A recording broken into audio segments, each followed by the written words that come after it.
Berhenti bicara tentang masa lalu. Saatnya menatap masa depan. Bersama Ishak Rafiq, Direktur Eksekutif Masa Depan Institut.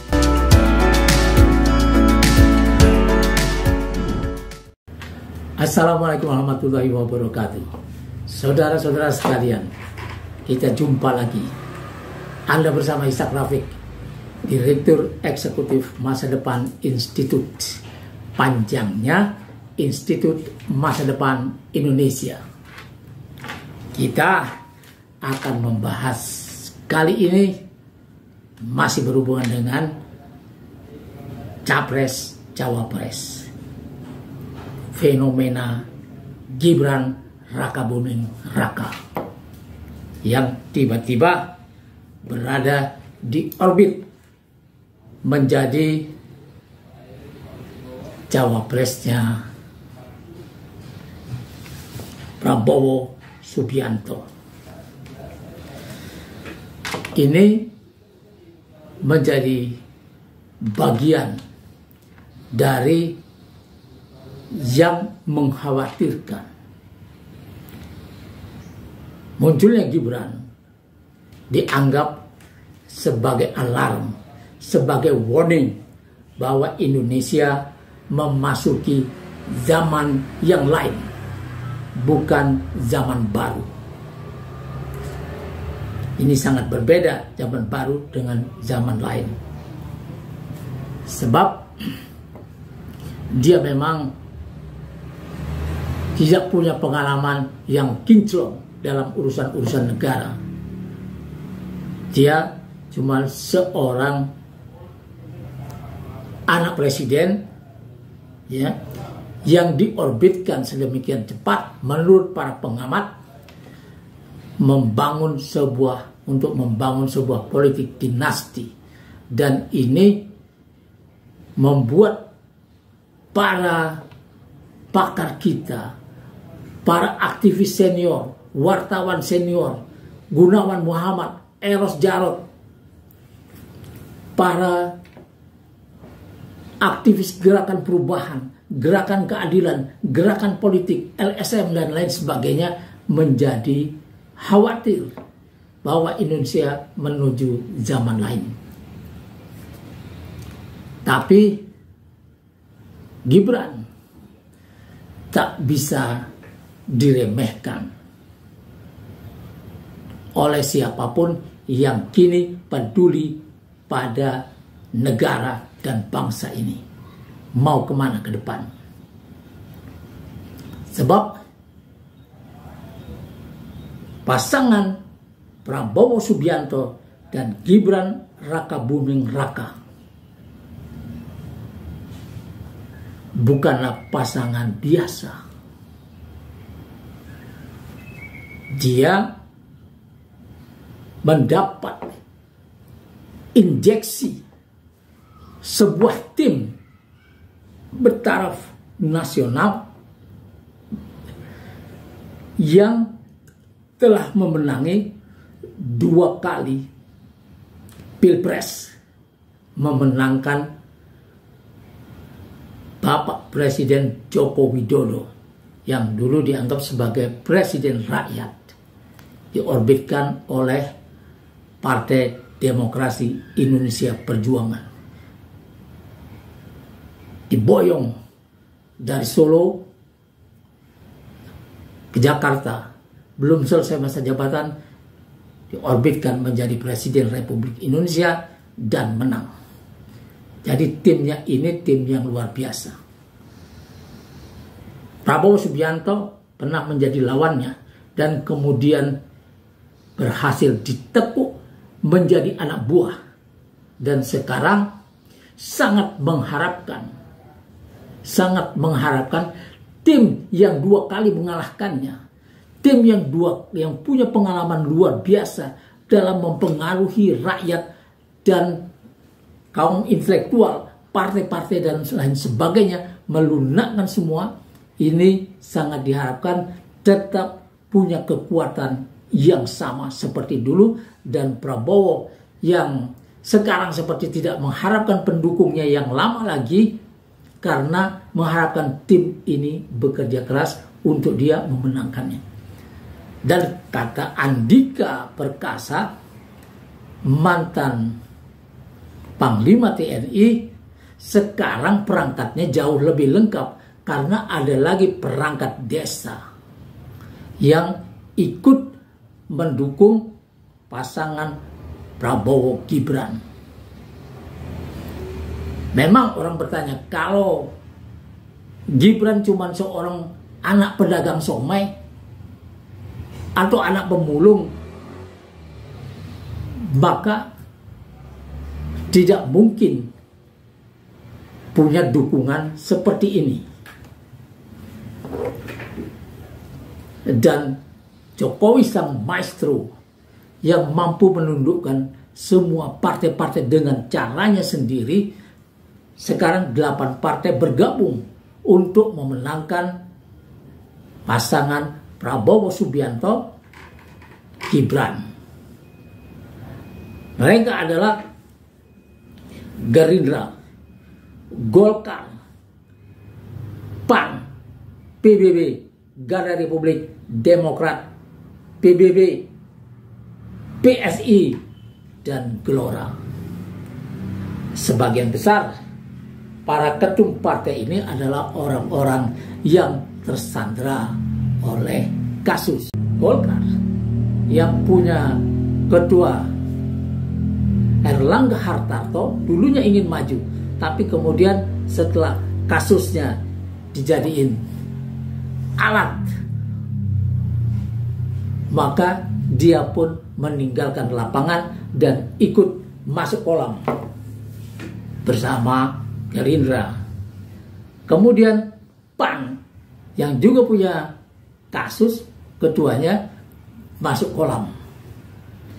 PBB memang tidak punya dukungan yang bagus, 0, saja yang bisa diraihnya masuk ke situ. Tapi dia seorang pakar hukum yang nanti akan digunakan pada saat-saat dibutuhkan. Kemudian ada Garda Republik dan ada Demokrat.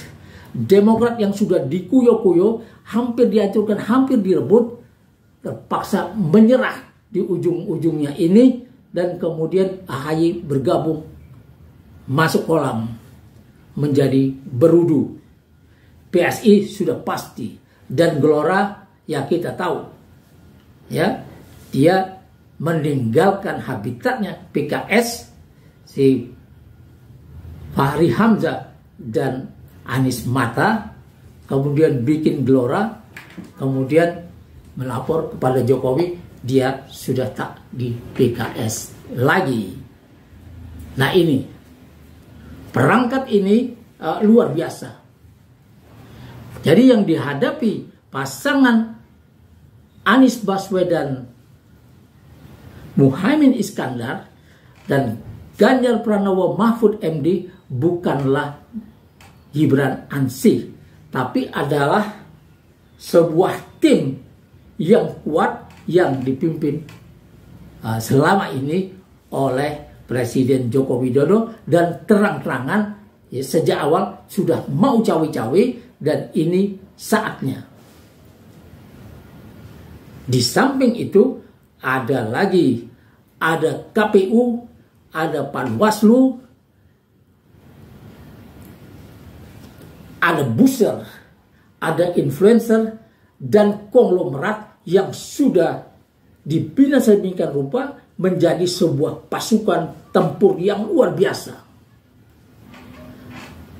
Tugas buzzer adalah seperti biasa di Korea juga terjadi.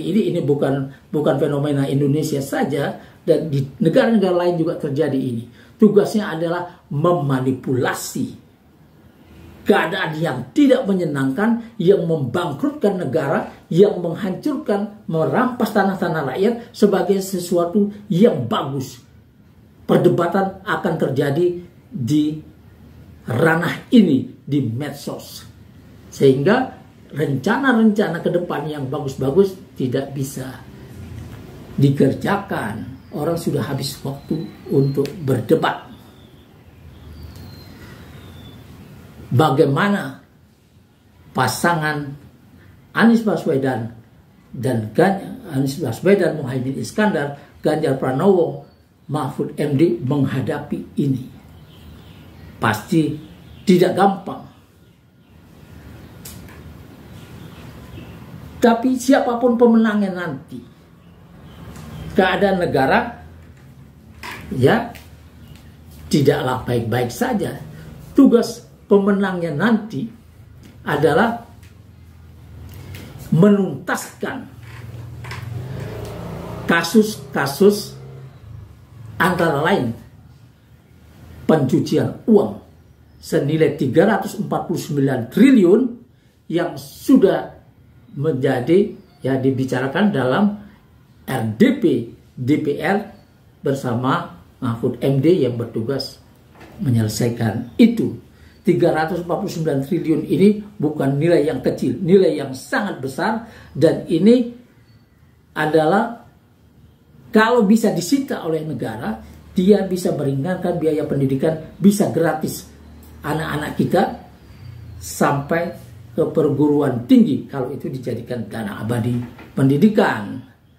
Ada lagi kasus penyeludupan emas senilai 189 triliun tahun 2020 dan 180 triliun emas batangan ya pada tahun 2017. Ini siapa pemiliknya, dari mana asalnya, dan bagaimana negara mengambil kembali ini. Nah, ini juga dana yang besar, 369 triliun. Lalu ada kerugian di Pertamina 191 triliun dan PLN 71 triliun. Ini uang yang banyak. Bagaimana bisa rugi seperti ini? Harus ada investigasi oleh pemerintah baru nanti kalau pemerintah sekarang tidak mau menyelesaikannya. Maka itu ada lagi duit yang sangat besar ya, kalau dijumlahkan juga melampaui 300 triliun. Ini dana-dana yang bisa dipakai oleh pemerintah baru untuk meringankan anggaran negara. Lalu BUMN yang kata Sri Mulyani Indrawati 68% dalam kondisi hampir bangkrut. Ini tugas pemerintah baru menyelesaikannya. Harus ada investigasi siapapun yang membuat ini bangkrut dan menjualnya dengan harga murah untuk investor, untuk Cina, untuk Amerika, untuk siapapun. Dia harus diseret ke penjara. Meskipun itu Menteri Erick Thohir misalnya. Tidak bisa dibiarkan. Membangkrutkan negara adalah subversif. Ini adalah kejahatan besar di luar negeri, hukumannya luar biasa. Kemudian ada penggangsiran duit. Ya, 3,2 triliun duit Telkomsel yang diarahkan oleh menterinya yang punya wewenang, Erick Thohir, untuk membeli saham GoTo. Ini sudah dilaporkan tapi belum diproses oleh LSM Cerdas Hukum. Ya, 6,2 triliun keluar, kemudian merugikan negara 3,2 triliun. Nah, ini untuk keuntungan GoTo yang dimana kakaknya Garibaldi Boy Thohir ada di situ, dan ini dianggap kerja bareng abang adik yang sangat harmonis. Nah, ini harus dibawa ke pengadilan kasus ini oleh pemerintah baru atau oleh pemerintah sekarang, masih ada waktu. Seenggak-enggaknya image Jokowi sebagai presiden yang baik akan terlihat kalau kasus ini dikejar dulu. Mahfud MD punya kesempatan ini. Sekarang dia cawapresnya Ganjar.